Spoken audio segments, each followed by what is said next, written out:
It was actually the last time she was able to get out of bed.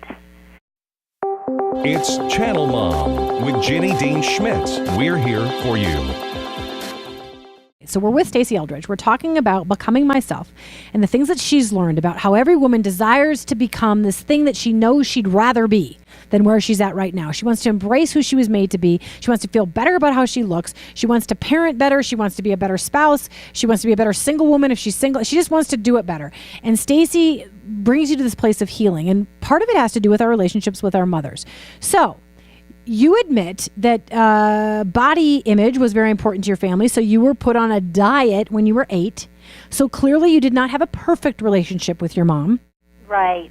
And yet it sounds to me, Stasi, and I'm going to ask you to tell the story, that as she was dying, you came to some healing place about all that and were able to mother her back.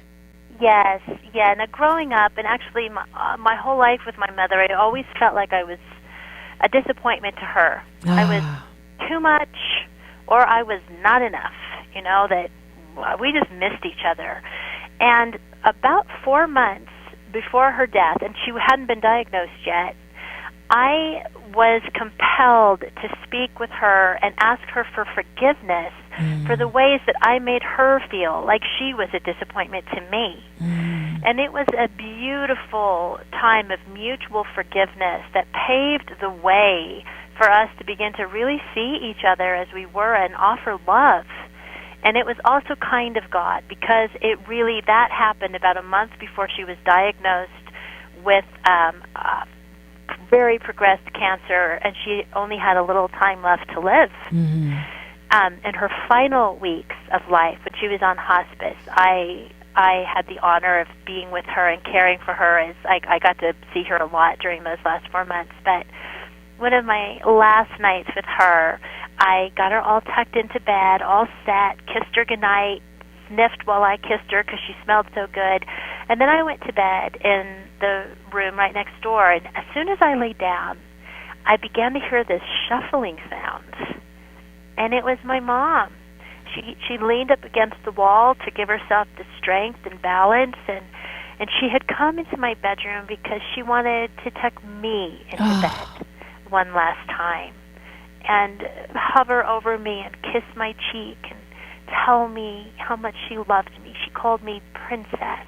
It was actually the last time she was able to get out of bed, and she chose to spend that strength, to spend her life, as she had so many times, on me, on loving me.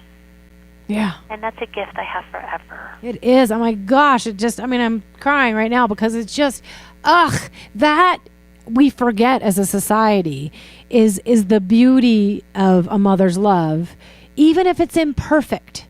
The sacrificial feeling that a woman is willing to give, mostly only for her children.